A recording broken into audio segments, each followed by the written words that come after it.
Breaking news చూస్తున్నారు. Declaration పై జగన్ కీలక వ్యాఖ్యలు చేశారు. డిక్లరేషన్ ఎందుకు ఇవ్వాలంటూ జగన్ పరోక్ష వ్యాఖ్యలు చేశారు. టాపిక్ డైవర్షన్ కోసం డిక్లరేషన్ అని మాట్లాడుతున్నారన్నారు జగన్. గతంలో తన తండ్రి 5 ఏళ్లు స్వామివారికి పట్టు వస్త్రాలు సమర్పించారన్నారు. అయితే కొన్ని కీలకమైన వ్యాఖ్యలు చేయడం జరిగింది. నేను ఆయన కొడుకునే కదా, నేను సీఎం అయ్యాక పట్టు వస్త్రాలు సమర్పించాను. నా మతం ఏంటని అడుగుతున్నారు. 4 గోడల మధ్య బైబిల్ చదువుతున్నా. బయటకు వెళితే హిందూ సంప్రదాయాలను గౌరవిస్తా, అనుసరిస్తా. బయటకు పోతే ముస్లిం సంప్రదాయాలను గౌరవిస్తా, అనుసరిస్తా. నా మతం మానవత్వం. డిక్లరేషన్లు రాసుకుంటారా, రాసుకోండి అంటూ ఆయన కీలక వ్యాఖ్యలు చేశారు. ఒకసారి జగన్ చేసిన కీలక వ్యాఖ్యలు చూద్దాం, ఆ తర్వాత ఇన్ డీటెయిల్గా మాట్లాడుకుందాం. డైవర్ట్ చేయడం కోసం ఏమంటాడు, డిక్లరేషన్ సర్టిఫికేట్ అంటే ఇప్పుడు నిజంగా ఆశ్చర్యం కాదా? జగన్ ఏమన్నా కొత్తనా, రాజశేఖర రెడ్డి గారు ఏమన్నా కొత్తనా? నా మతం ఏమిటని తెలియదా ఎవరికైనా ఆంధ్ర రాష్ట్రంలో కానీ దేశంలో కానీ? నా కులం ఏమిటి అని చెప్పి ఎవరికి తెలియదా రాష్ట్రంలో కానీ దేశంలో కానీ? రాజశేఖర రెడ్డి గారు 5 సంవత్సరాలు ముఖ్యమంత్రిగా ప్రతి సంవత్సరం బ్రహ్మోత్సవాలకు వస్త్రాలు నాన్నగారే సమర్పించారు. నాన్నగారు కొడుకునే కదా నేను కూడా తిరుపతికి ఎన్నోసార్లు పోయా కదా ఇంతకుముందు కూడా, ముఖ్యమంత్రి కాకమునుపు. అంతెందుకు నా పాదయాత్ర మొదలెట్టేటప్పుడు వెంకటేశ్వర స్వామి ఆశీస్సులు తీసుకొని మొదలెట్టా. నా పాదయాత్ర అయిపోయిన తర్వాత నేరుగా తిరుపతికి వెళ్ళి కాలినడకన కొండెక్కా. తిరుపతికి వెళ్ళి కాలినడకన కొండెక్కి వెంకటేశ్వర స్వామి దర్శనం చేసుకొని తర్వాతనే ఇంటికి పోయా. నా పాదయాత్ర అయిపోయిన తర్వాత, నా 3648 కిలోమీటర్లు నా పాదయాత్ర అయిపోయిన తర్వాత. ఇవన్నీ తెలియవా రాష్ట్ర ప్రజలకు? మన అప్పుడు చంద్రబాబు నాయుడు గారు ప్రభుత్వమే కదా అప్పుడు ఉండింది. అప్పుడు నేను ప్రతిపక్ష నాయకుడినే కదా అప్పుడు. ఆయన కళ్ళ ముందరనే కదా వెళ్ళింది, తిరుపతి కొండెక్కింది 2 సార్లు. మళ్ళీ దాని తర్వాత నేను ముఖ్యమంత్రి అయినా. 5 సంవత్సరాలు తిరుపతి బ్రహ్మోత్సవాలకు దగ్గరుండి వస్త్రాలు నేనే సమర్పించాను. వస్త్రాలను నెత్తిన పెట్టుకుని మోసుకుంటూ వెళ్ళి వెంకటేశ్వర స్వామి మీద భక్తి శ్రద్ధలు చూపిస్తూ వెంకటేశ్వర స్వామికి బట్టలు సమర్పించడం జరిగింది. నేను అడుగుతా ఉన్నా, ఫస్ట్ టైం ఎవడన్నా పోతా ఉన్నప్పుడు నువ్వేదో ఇట్లా మాటలు మాట్లాడినా అర్థం ఉంది. రైట్, అది మాజీ ముఖ్యమంత్రి జగన్ చేసిన కీలక వ్యాఖ్యలు. మరి ముఖ్యంగా డిక్లరేషన్ ఎందుకు ఇవ్వాలి అంటూ కూడా ఆయన ప్రశ్నిస్తున్నారు.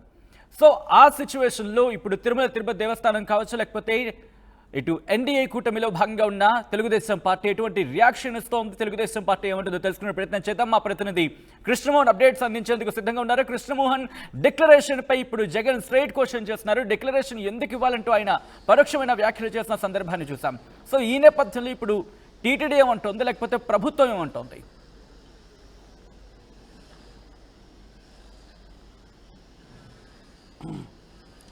ఎస్ సార్, అయితే డిక్లరేషన్ వ్యవహారం మీద జగన్ అయితే కుండ బద్దలు కొట్టారనే చెప్పాలి. ఇన్నిసార్లు నేను తిరుమలకు వెళ్ళిన నేను ఇప్పుడు కొత్తగా డిక్లరేషన్ ఇవ్వాలని అడుగుతున్నారు. మీరు ప్రతిదీ రాజకీయాల కోసమే ఈ వ్యవహారాన్ని అంతా కూడా నడుపుతున్నారు అనేది ప్రధానంగా చెప్తున్న పరిస్థితి. 2012 నుంచి 2019 వరకు కూడా చాలాసార్లు నేను తిరుమలకి వెళ్ళిన సందర్భాలు ఉన్నాయి. 2019లో తర్వాత ముఖ్యమంత్రి అయిన తర్వాత దాదాపుగా 5 సార్లు నేను కొండ మీదకి వెళ్ళాను. బ్రహ్మోత్సవాల టైంలో పట్టు వస్త్రాలు సమర్పించాను అనేది ఆయన వాదన. మరోవైపు ఇన్ని రోజుల పాటు నా మతమేందో జనాలకి తెలియదా, నా కులమేదో జనాలకి తెలియదా, నన్ను ముఖ్యమంత్రిని చేసిన ఈ ప్రజలు అవన్నీ తెలియకుండానే చేశారా అనే యాంగిల్లోనే ఆయన మాట్లాడుతున్న పరిస్థితి. నేను గదిలో బైబిల్ చదువుతాను, బయటికి వెళ్ళి ముస్లిం సాంప్రదాయాన్ని గౌరవిస్తాను, మందిరానికి వెళ్ళినప్పుడు మందిర సాంప్రదాయాల్ని గౌరవిస్తాను, సిక్కిజానికి వెళ్ళినప్పుడు అక్కడ వాళ్ళ సాంప్రదాయాల్ని గౌరవిస్తాను. నాకు మతం కంటే మానవత్వం ఉంది అనేది ఆయన గట్టిగా చెప్పిన పరిస్థితి. ఓకే, మీరు డిక్లరేషన్ అడుగుతున్నారు కదా, ఈ డిక్లరేషన్ పేపర్ మీదనే జగన్ మానవతావాది, మానవత్వం ఉన్న మనిషి అని రాసుకోండి అని చెప్పి ఆయన చేసిన వ్యాఖ్యలు.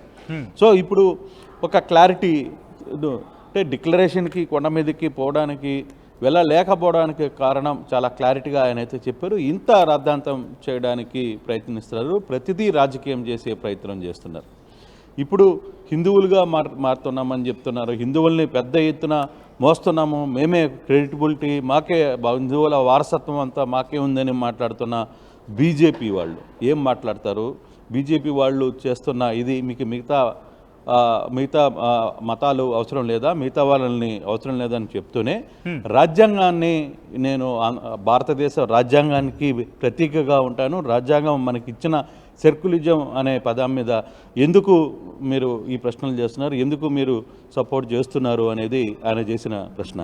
వాస్తవానికి దీని మీద ఇంకా రియాక్షన్స్ స్టార్ట్ కాలేదు, కానీ చాలా సూటిగా ప్రశ్నలు అయితే జగన్మోహన్ రెడ్డి కొన్ని విషయాల్లో చాలా గట్టిగానే మాట్లాడారు అనేది కొంత చర్చ అయితే జరుగుతుంది. కానీ తెలుగుదేశం జగన్మోహన్ రెడ్డి డిక్లరేషన్ చేయలేక, డిక్లరేషన్ చేస్తే తన మతం ఎక్కడో బయటపడిపోద్దని చెప్పి యూటర్న్ తీసుకున్నారనే ఒక వాదన కూడా తెలుగుదేశం చేస్తుంది. కానీ ఏదేమైనా తన ఆ వాదనకి ముందుగానే చెప్పాడు, నేను నా తండ్రి ఎవరో జనాలకి తెలియదా, లేదు నేను ఎవరో జనాలకి తెలియదా, ఈ రాష్ట్ర ప్రజలు మొత్తానికి తెలుసు, అటువంటి సమయంలో ఈ వ్యవహారాన్ని ఎందుకు ఇది చేస్తున్నారు? మరి ఒక దీనికి మామూలుగా మాజీ ముఖ్యమంత్రి అయిన నాకే లేకపోతే ఇక దళితులకు, గిరిజనులకు మీ ఆలయంలో ప్రవేశం కల్పిస్తారా అని కూడా ఆయన మాట్లాడిన పరిస్థితి ఉంది. ఇదేనా హిందువుని మోసే చెప్పుకునే మీలాంటి వాళ్ళు మాట్లాడాల్సిన పద్ధతి ఇదేనా అని కూడా ఆయన మాట్లాడిన నేపథ్యం. సో ఈ వ్యవహారం ఇక్కడితో ఆగుతుందని అయితే అనుకోవట్లేదు సచిన్. ఇది ఇంకా కొంత డిఫరెంట్ ఇష్యూస్లోకి వెళ్ళే పరిస్థితి అయితే కనపడుతోంది. తెలుగుదేశం కూడా దీని మీద ఇంకా రియాక్షన్స్ మొదలు పడుతుంది. సో తెలుగుదేశం సభ్యులు కూడా, ఎందుకంటే అనిత కూడా ప్రెస్ మీట్ పెడుతుంది, మా హోమ్ మినిస్టర్ మంత్రి అనిత కూడా ప్రెస్ మీట్ పెట్టి ఆమె కూడా మాట్లాడే ప్రయత్నం అయితే చేయబోతారు. గతంలో నా మీద అపవాదు వచ్చినప్పుడు నన్ను బోర్డు సభ్యులుగా తొలగించారు అనేది కూడా, అంటే నేను హిందువును కాదు అని తెలిసిన తర్వాత నన్ను బోర్డు సభ్యులుగా తొలగించారు అని కూడా ఒక ప్రయత్నం అయితే చేయబోతున్నారు. సో ఇట్లాంటి ఇష్యూస్ అన్నీ కూడా జరగబోతున్నాయి అనేది కొంత రావచ్చు అనేది కొంత అంచనా అయితే మనకి పొలిటికల్ సర్కిల్స్ చూస్తుంటే అర్థమవుతుంది సచిన్. కానీ జగన్మోహన్ రెడ్డి మాట్లాడుతున్న ఒకటి, రాజ్యాంగాన్ని ఈరోజు భారత రాజ్యాంగం మీద నేను గౌరవం ఉంది, భారత రాజ్యాంగం ఏ విధంగా మాట్లాడుతుంది, మరి అటువంటి భారత రాజ్యాంగంలోకి ఏ గుడికి వెళ్ళినా, ఎక్కడికి వెళ్ళినా అక్కడ ఉన్న సాంప్రదాయాలని వాటిని గౌరవిస్తాం అని చెప్తారు. కానీ ఇట్లా పేపర్ మీద రాసిచ్చి సంతకం పెట్టాల్సిన పని మీరు డిక్లరేషన్ ఎన్ని సంవత్సరాలుగా లేకుండా గుళ్ళోకి వెళ్లే ప్రయత్నం చేయబోతున్నారా, తిరుమలకి వెళ్లే ప్రయత్నం చేయబోతున్నారా? అటువంటి డిస్కషన్ ఏమైనా జరుగుతోందా పార్టీలు?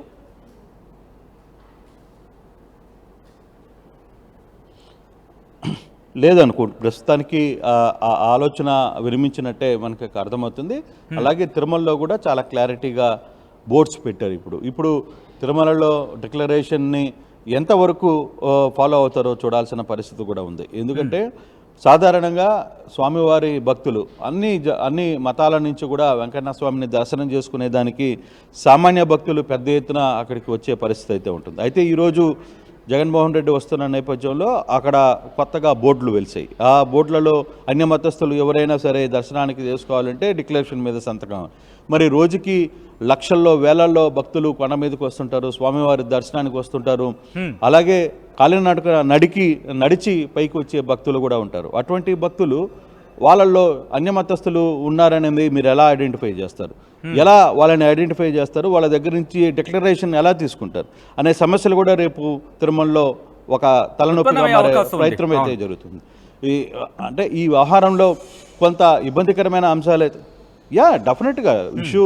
ఇప్పుడు ఈరోజు జగన్మోహన్ రెడ్డి అన్యమతస్థుడు కాబట్టి నువ్వు లోపలికి రానిలేదు అన్నప్పుడు, నువ్వు సామాన్య భక్తుల్లో వేలాది మంది భక్తులు రోజుకి లక్షల్లో కొండ మీదకి వస్తుంటారు, వాళ్ళల్లో నువ్వు ఎవరిని ఐడెంటిఫై చేయగలవు? పైన తిరుమల కొండలో అన్యమతస్థుల్ని ఉంచకూడదు అని చెప్పి అంటున్నారు. తిరుమల స్టాఫ్లో చాలామంది అన్యమతస్థులు పనిచేస్తున్న సందర్భం మనం చూస్తున్నాం. సో వాళ్ళందరినీ ఇప్పుడు తొలగిస్తారా? లేదు, ఉదయం చర్చికి వెళ్తారు, సాయంత్రం పూజకు వెళ్ళే ప్రయత్నం చేస్తున్న అధికారులు చాలామంది ఉన్నారు. వాళ్ళ మీద కఠిన నిర్ణయాలు తీసుకుంటారా? సో టీటీడీ దేవాదాయ శాఖ ఏం చేయబోతుంది రేపు? టీటీడీ టీటీడీ వ్యవస్థ ఇప్పుడు రేపు వాటి నిర్ణయాన్ని గట్టిగా ఫాలో చేయబోతుందా? కేవలం ఈ బోర్డులు మాజీ ముఖ్యమంత్రి జగన్మోహన్ రెడ్డి కోసమే పెట్టారా అనే అంశాలన్నీ కూడా వైసీపీ నుంచి కూడా కొన్ని ప్రశ్నలు వస్తున్న పరిస్థితి. సో ఇటువంటి నేపథ్యంలో కొంత ఈ వ్యవహారం ముదిరి పాకాన పడిందనే చెప్పాలి. తెలుగుదేశం పెద్ద ఎత్తున కౌంటర్ ఇచ్చే ప్రయత్నం అయితే చేస్తుంది. రేపు జగన్ మాట్లాడిన తర్వాత వైసీపీ దీన్ని ఎలా ముందుకు తీసుకెళ్తుందో చూడాలి. ఈ వ్యవహారం మీద ఇంతటితో ఫుల్ స్టాప్ పడుతుందా, లేదు రేపు వాళ్ళ రియాక్షన్స్ ఎలా ఉండదు అనేది వేచి చూడాల్సిన పరిస్థితి అయితే కనబడుతుంది. సజ్జన్ రైట్ కృష్ణమోహన్. సో మొత్తంగా అయితే మాత్రం డిక్లరేషన్ పై జగన్ కీలక వ్యాఖ్యలు చేశారు. డిక్లరేషన్ ఎందుకు ఇవ్వాలంటూ జగన్ పరోక్ష వ్యాఖ్యలు చేశారు. టాపిక్ డైవర్షన్ కోసం డిక్లరేషన్ అని మాట్లాడుతున్నారన్నారు ఆయన. గతంలో తన తండ్రి 5 ఏళ్లు స్వామివారికి పట్టు వస్త్రాలు సమర్పించారు. నేను ఆయన కుమారుణ్ణే కదా, కొడుకునే కదా అంటూ కూడా జగన్ చెప్పుకొచ్చారు. నేను సీఎం అయ్యాక పట్టు వస్త్రాలు సమర్పించాను. నా మతం ఏంటని అడుగుతున్నారు. 4 గోడల మధ్య బైబిల్ చదువుతున్నా. బయటకు వెళితే హిందూ సంప్రదాయాలను గౌరవిస్తా, అనుసరిస్తా. బయటకు పోతే ముస్లిం సంప్రదాయాలను గౌరవిస్తా, అనుసరిస్తా. నా మతం మానవత్వం. డిక్లరేషన్లో రాసుకుంటారా, రాసుకోండి అంటూ కూడా ఆయన చేసిన వ్యాఖ్యలు ఇప్పుడు సంచలనంగా మారాయి. అయితే ఇక టీడీపీ నుంచి ఎటువంటి రియాక్షన్స్ రాబోతున్నాయి? ఎన్డీఏ కూటమికి సంబంధించి టీడీపీ కావచ్చు, జనసేన కావచ్చు, లేకపోతే భారతీయ జనతా పార్టీ, ఈ 3 పార్టీల నుంచి ఎటువంటి రియాక్షన్స్ రాబోతున్నాయనేది ఇంట్రెస్టింగ్గా మారింది. ఈ డిక్లరేషన్కి సంబంధించి ఇప్పుడు తిరుమల తిరుపతి దేవస్థానం ఏం చెబుతుంది అనేది కూడా ఇప్పుడు ఆసక్తికర చర్చకు దారితీస్తుంది. టాపిక్ డైవర్ట్ చేయడం కోసం ఏమంటాడు? డిక్లరేషన్ సర్టిఫికేట్ అంటే ఇప్పుడు నిజంగా ఆశ్చర్యం కాదా? జగన్ ఏమన్నా కొత్తనా? రాజశేఖర రెడ్డి గారు ఏమన్నా కొత్తనా? నా మతం ఏమిటని తెలియదా ఎవరికైనా ఆంధ్ర రాష్ట్రంలో కానీ దేశంలో కానీ? నా కులం ఏమిటి అని చెప్పి ఎవరికి తెలియదా రాష్ట్రంలో కానీ దేశంలో కానీ? రాజశేఖర రెడ్డి గారు 5 సంవత్సరాలు ముఖ్యమంత్రిగా ప్రతి సంవత్సరం బ్రహ్మోత్సవాలకు వస్త్రాలు నాన్నగారే సమర్పించారు. నాన్నగారు కొడుకునే కదా నేను కూడా తిరుపతికి ఎన్నోసార్లు పోయా కదా ఇంతకుముందు కూడా, ముఖ్యమంత్రి కాకమునుపు. అంతెందుకు నా పాదయాత్ర మొదలెట్టేటప్పుడు వెంకటేశ్వర స్వామి ఆశీస్సులు తీసుకొని మొదలెట్టా. నా పాదయాత్ర అయిపోయిన తర్వాత నేరుగా తిరుపతికి వెళ్ళి కాలినడకన కొండెక్కా.